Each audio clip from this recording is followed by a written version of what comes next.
الحمد للہ وحدہ والصلاة والسلام علی من لا نبی بعدہ اما بعد فاعوذ باللہ من الشیطان الرجیم بسم اللہ الرحمن الرحیم وَلَقَدْ جَاءَتْ رُسُلُنَا إِبْرَاهِيمَ بِالْبُشْرَى قَالُوا سَلَامًا قَالَ سَلَامٌ فَمَا لَبِثَ أَنْ جَاءَ بِعِجْلٍ حَنِيذٍ صدق اللہ العظیم۔ آج ہم اپنے درس قرآن کا آغاز سورہ ہود کی آیت نمبر 69 سے کر رہے ہیں۔ اللہ تبارک و تعالی ارشاد فرماتے ہیں، اور ہمارے بھیجے ہوئے فرشتے ابراہیم علیہ السلام کے پاس آئے خوشخبری لے کر، انہوں نے کہا سلام۔ ابراہیم علیہ السلام نے کہا سلام۔ اللہ تبارک و تعالی نے اپنے فرشتے سیدنا ابراہیم علیہ السلام کے پاس بھیجے، جو کہ سیدنا ابراہیم علیہ السلام کو بیٹے کی خوشخبری دینے کے لیے آئے تھے اور قوم لوط کو ہلاک کرنے کے لیے آئے تھے۔ فرشتوں نے آتے ہی سیدنا ابراہیم علیہ السلام کو سلام کیا۔ سیدنا ابراہیم علیہ السلام نے ان کے سلام کا جواب دیا۔ یہ سلام والا طریقہ یہ انبیاء علیہم السلام کا طریقہ ہے، حتیٰ کہ اس سے معلوم ہوتا ہے کہ یہ فرشتوں کا بھی طریقہ ہے۔ حدیث پاک کے اندر آتا ہے کہ جب اللہ رب العزت نے سیدنا آدم علیہ السلام کو پیدا فرمایا تو ان سے ارشاد فرمایا کہ جائیے ان فرشتوں کو سلام کیجیے، اور فرشتے جو جواب دیں وہی نسل انسانی کا جواب اور سلام ہے۔ سیدنا آدم علیہ السلام نے جا کر فرشتوں کو سلام کیا، السلام علیکم، تو فرشتوں نے آگے سے جواب دیا وعلیکم السلام۔ تو اس لیے فرمایا کہ فرشتوں نے آ کر سلام کیا، حضرت ابراہیم علیہ السلام نے جواب دیا سلام کا۔ فما لبث ان جاء بعجل حنیذ، تھوڑی دیر ہی گزری تھی کہ ابراہیم علیہ السلام تلا ہوا بھنا ہوا بچڑا لے کر آ گئے، کیونکہ وہ فرشتے انسانی شکل میں آئے تھے۔ سیدنا ابراہیم علیہ السلام کو پتہ نہ چلا کہ یہ اللہ کے فرشتے ہیں۔ اس سے یہ معلوم ہوتا ہے کہ نبی عالم الغیب نہیں ہوتا، جو بات اللہ بتلا دے غیب کی اسے انباء غیب کہا جاتا ہے، غیب کی خبر کہا جاتا ہے، اس کا تو نبی کو پتہ چل جاتا ہے، وگرنہ خود نبی کے پاس غیب کا علم نہیں۔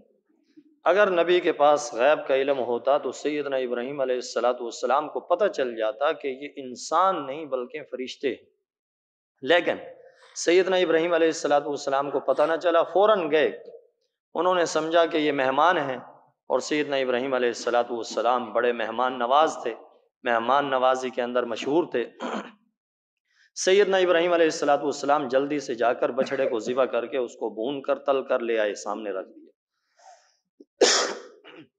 جیسے ہی وہ بچڑا سامنے رکھا تو فرشتے چونکہ کھاتے نہیں ہیں، فرشتے تو اس سے پاک ہیں، تو فرشتے ایک دوسرے کی طرف دیکھنے لگے۔ تو سیدنا ابراہیم علیہ السلام پریشان ہوئے، کیونکہ عربوں کے اندر یہ دستور تھا، یہ رواج تھا کہ جس کے گھر کا کھا لیتے تھے اس سے پھر دشمنی نہیں رکھا کرتے تھے، اور جس سے دشمنی رکھتے تھے اس کے گھر کا کھاتے نہیں تھے۔ یعنی جیسے کہتے ہیں کہ نمک حلال اور نمک حرام، وہی بات کہ اگر کسی کے ساتھ دشمنی رکھنی ہے پھر اس کے گھر سے کھانا نہیں کھاتے تھے، اگر کسی کے گھر سے کھانا کھا لیا پھر اس سے دشمنی نہیں رکھا کرتے۔ سیدنا ابراہیم علیہ السلام بھی پریشان ہو گئے کہ کہیں یہ کوئی دشمن تو نہیں، تو اس لیے گھبرائے۔ فلما رأى أيديهم لا تصل إليه نكرهم وَأَوْجَسَ مِنْهُمْ خِيفَةً، جب سیدنا ابراہیم علیہ السلام نے ان کے ہاتھوں کو دیکھا کہ وہ کھانے کی طرف نہیں پہنچ رہے، نَكِرَهُمْ، ان کو اوپرا محسوس کیا، وَأَوْجَسَ مِنْهُمْ خِيفَةً، اور دل میں ان سے ڈر محسوس کیا۔ قَالُوا لَا تَخَفْ، آگے سے فرشتے کہنے لگے آپ ڈریے مت۔ سیدنا ابراہیم علیہ السلام کی مہمان نوازی بڑی مشہور ہے۔ سیدنا ابراہیم علیہ السلام مہمان کے بغیر کھانا نہیں کھایا کرتے تھے۔ بہت سارے واقعات مشہور ہیں، اور جس وقت فرشتوں سے کہا کھائیے، تو فرشتوں نے بعض جگہ لکھا ہے کہ مذاق کے طور پہ کہا کہ ہم اس کی قیمت کے بغیر نہیں کھائیں گے۔ تو آگے سے سیدنا ابراہیم علیہ السلام نے فرمایا کہ چلو قیمت ادا کر دو پھر کھا لو۔ فرشتوں نے پوچھا بھئی اس کی قیمت کیا ہے؟ سیدنا ابراہیم علیہ السلام نے فرمایا اس کھانے کی قیمت یہ ہے، اس کے شروع میں اللہ کا نام لو اور آخر میں اللہ کی تعریف کرو، الحمدللہ پڑھو، یہ اس کھانے کی قیمت ہے۔ تو سیدنا جبرائیل علیہ السلام دوسرے فرشتوں سے فرمانے لگے کہ واقعتاً ان کا حق ہے کہ یہ اللہ کے خلیل بنتے، کہ سیدنا ابراہیم علیہ السلام نے بات ایسی کی جس سے معلوم یہ ہوتا ہے کہ واقعتاً یہ اللہ کے خلیل ہیں۔ قالوا لا تخف، فرشتے کہنے لگے آپ ڈریے مت، ہم انسان نہیں ہیں۔ انا ارسلنا الی قوم لوط، ہم تو اللہ کے بھیجے ہوئے فرشتے ہیں اور ہمیں قوم لوط کی طرف بھیجا گیا ہے، قوم لوط کو عذاب دینے کے لیے، قوم لوط کو ہلاک کرنے کے لیے ہمیں بھیجا گیا ہے، لہذا آپ ہم سے ڈریے نہیں، خوف نہ کھائیے، ہم انسان نہیں ہیں بلکہ ہم اللہ کے بھیجے ہوئے فرستادہ اور فرشتے ہیں، اس کے رسول ہیں۔ وامرأته قائمہ، سیدنا ابراہیم علیہ السلام کی بیوی کھڑی ہوئی تھی، فضاحکت، وہ ہنس پڑی، فبشرناہا باسحاق، ان کو اسحاق علیہ السلام کی خوشخبری دی، اور اسحاق کے بعد یعقوب کی خوشخبری دی۔ سیدنا ابراہیم علیہ السلام کی بیوی دیوار کے پیچھے ٹھہری ہوئی تھی، یہ باتیں سن رہی تھی۔ جب انہوں نے یہ بات بتلائی تو وہ ہنس پڑی۔ ہنسی کس وجہ سے؟ بعض رات فرماتے ہیں کہ ہنسی اس وجہ سے کہ جو ڈر تھا وہ ختم ہو گیا، اور قوم لوط کے نافرمان قوم تھی، ان کی عذاب کی خوشخبری آئی تو اس سے ہنس پڑی، کیونکہ جب کوئی آدمی کسی پہ ظلم کر رہا ہو، ظالم بنا ہوا ہو، اور اس کی ہلاکت کی خبر آئے تو انسان کو خوشی ہوتی ہے۔ لیکن جو صحیح بات ہے کہ وہ ہنسی اس لیے کہ انہوں نے ان کو بیٹے کی خوشخبری دی، جو صحیح مفسرین کا قول ہے۔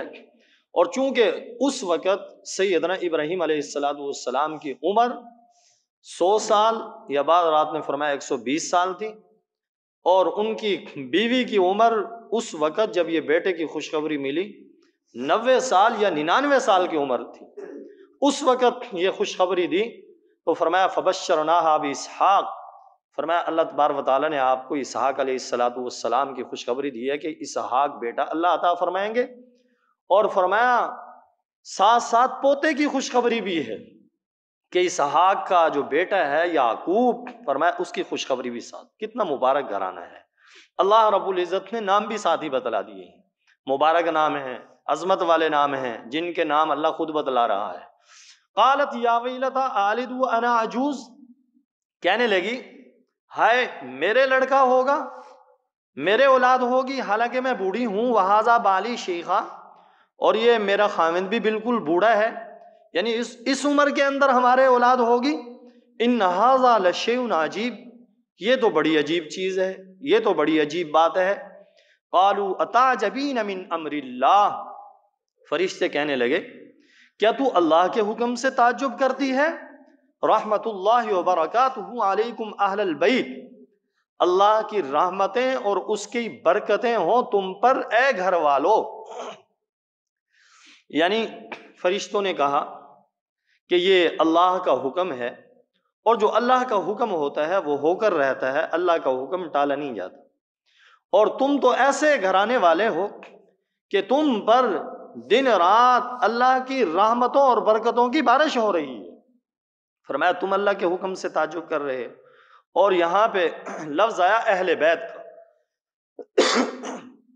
اہل بیت کا مصداق کیا ہے؟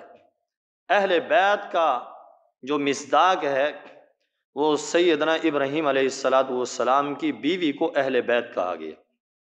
بعض حضرات نے جو اس کے اندر گڑبڑ کی ہے اور یہ کہا ہے کہ اہل بیت کا مصداق صرف رسول اللہ صلی اللہ علیہ وسلم، حضرت سیدنا علی المرتضیٰ، سیدہ فاطمہ اور دو شہزادے حسنین کریمین، یہی اہل بیت کا مصداق ہیں۔ باقی اہل بیت کے اندر آقا کی جو اور بیٹیاں ہیں یا بیویاں ہیں وہ اہل بیت کے اندر داخل نہیں ہیں۔ یہ بات قرآن و حدیث اور لغت عرب کے خلاف ہے۔ جو لوگ صرف اہل بیت کا مصداق انہی 5 حضرات کو قرار دیتے ہیں، وہ نہ قرآن کو جانتے ہیں، نہ لغت عرب کو جانتے ہیں، ان کا نہ قرآن سے تعلق ہے، نہ حدیث سے تعلق ہے، نہ لغت عرب سے تعلق ہے۔ اہل بیت کا سب سے اولین مصداق یہ اہل بیت کہا جاتا ہے گھرانے والوں کو، گھر والوں کو، گھر والیوں کو۔ جیسے کہ قرآن کریم کے اندر 22ویں پارے کے اندر اللہ رب العزت نے ارشاد فرمایا انما یرید اللہ لیذھب عنکم الرجس اہل البیت، کہ اے نبی کے گھر والوں اللہ تم سے گندگی کو دور کر دیں گے۔ تو اہل بیت کا سب سے اولین مصداق جو ہے وہ نبی علیہ السلام کی بیویاں اور بیٹیاں ہیں، اور ان کے اندر یہ 5 حضرات بھی داخل ہیں۔ آقا علیہ السلام کی بیویوں کو، آقا علیہ السلام کی اور بیٹیوں کو اہل بیت کے مصداق سے نکالنا یہ قرآن کے خلاف ہے۔ یہاں پر دیکھیے سیدنا ابراہیم علیہ السلام کی بیوی تو موجود تھی اور کوئی نہیں تھی، انہیں کہا کہ اہل بیت۔ تو معلوم یہ ہوتا ہے کہ اہل بیت کا سب سے اولین مصداق گھر والے اور بیویاں ہی ہوتی ہے۔ جیسے کہا جاتا ہے میرے گھر والے، اس سے مراد کیا میری اولاد ہے؟ بیویاں اس کے اندر داخل نہیں ہیں، بیویاں بھی اس کے اندر داخل ہیں۔ تو امی عائشہ صدیقہ اور آقا علیہ السلام کی اور جو ازواج مطہرات ہیں وہ سارے کے سارے پاک ہیں۔ اس لیے ہمارا عقیدہ 5 تن پاک کا نہیں ہے کہ 5 تن پاک ہیں بس، اس کے علاوہ اور کوئی پاک نہیں ہے۔ یہ اہل سنت کا عقیدہ نہیں ہے۔ اہل سنت کا عقیدہ یہ سب تن پاک ہیں۔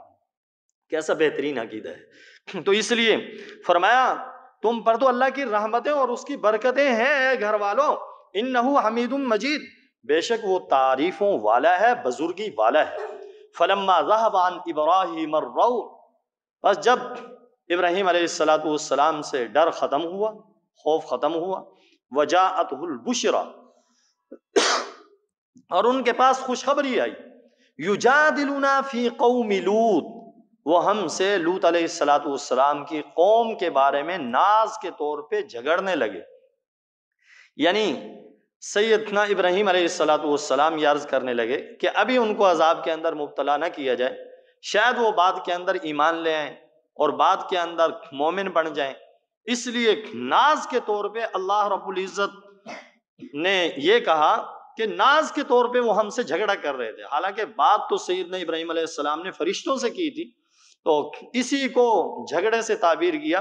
اور دیکھیں یہ جھگڑا بھی ایسے ناز کا تھا۔ سیدنا ابراہیم علیہ السلام اللہ کے لاڈلے پیغمبر اور رسول تھے، اور اس بات کی دلیل کہ اللہ ان سے راضی اور خوش تھے، یہ جھگڑا ناز کے طور پر تھا۔ اس کی دلیل اگلی آیت میں ہے ان ابراہیم لحلیم اواہ منیب۔ اللہ تبارک و تعالیٰ سیدنا ابراہیم علیہ السلام کی تعریف فرما رہے ہیں، یقیناً ابراہیم علیہ السلام بردبار اور بڑے نرم دل والے اور اللہ کی طرف رجوع رہنے والے تھے۔ یہ 3 صفتیں اللہ رب العزت نے سیدنا ابراہیم علیہ السلام کی ذکر کی کہ سیدنا ابراہیم علیہ السلام بڑے بردبار تھے، آہیں بھرنے والے تھے، بڑے نرم دل والے تھے، کسی کی تکلیف برداشت ہی نہیں ہوتی تھی، دیکھا ہی نہیں جاتا تھا، منیب، اللہ کی طرف بڑے ہی رجوع رہنے والے تھے۔ سیدنا ابراہیم علیہ السلام کی 3 بیویاں تھیں، تو فرمایا سیدنا ابراہیم علیہ السلام بڑے بردبار، بڑے نرم دل والے، بڑے رجوع رہنے والے تھے۔ یا ابراہیم اعرض عن ھذا، اے ابراہیم اس بات سے اعراض کیجیے، یعنی یہ بات جو ہے حضرت لوط علیہ السلام کی قوم کا معاملہ، اس کو چھوڑ دیجیے۔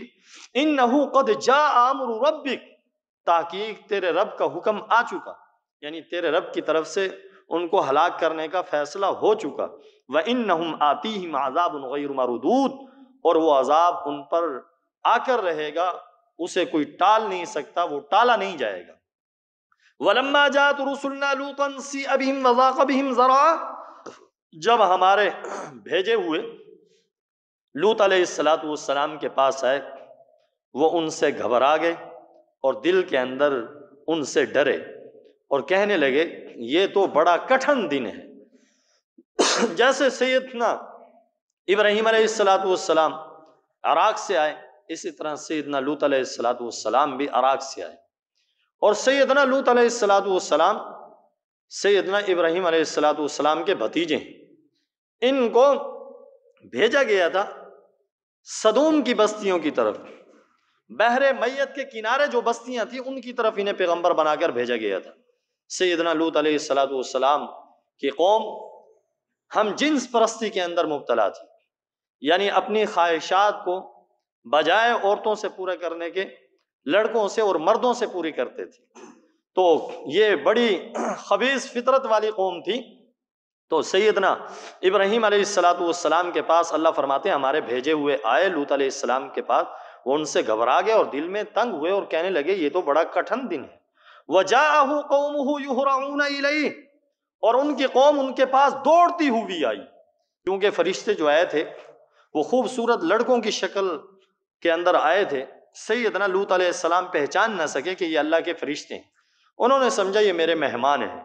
تو قوم کی فطرت کو تو جانتے تھے کہ قوم اس برائی کے اندر مبتلا ہے، اس لیے پریشان ہوئے۔ وَمِن قَبْلُ كَانُوا يَعْمَلُونَ السَّيِّئَاتِ، اور پہلے سے وہ برے کام تو کرتے ہی تھے۔ قَالَ يَا قَوْمِ هَؤُلَاءِ بَنَاتِي، فرمایا اے میری قوم یہ میری بیٹیاں ہیں، ہن اطہر لکم، یہ تمہارے لیے زیادہ پاکیزہ ہیں۔